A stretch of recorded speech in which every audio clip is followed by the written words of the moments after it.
Ramai ejen baru rasa takut nak mula sebab fikir kena ada modal besar. Sebenarnya, itu mitos. Dalam industri hartanah, apa yang anda perlukan bukan modal yang besar, tapi ilmu, bimbingan dan sistem kerja yang betul. Pertama, kebanyakan platform pemasaran hari ini dah murah atau percuma. Anda boleh mula bina branding di Facebook, TikTok, WhatsApp dan buat konten tanpa keluarkan duit.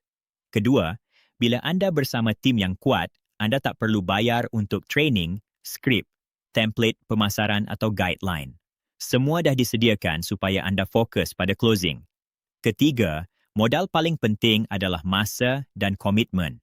Kalau konsisten follow sistem, anda boleh capai pendapatan yang stabil walaupun bermula tanpa modal besar. Di Hebat Realtors, kami bantu ejen baru bermula dengan kos minimum tapi hasil maksimum. Yang penting, anda berani mula dan mula di tempat yang betul.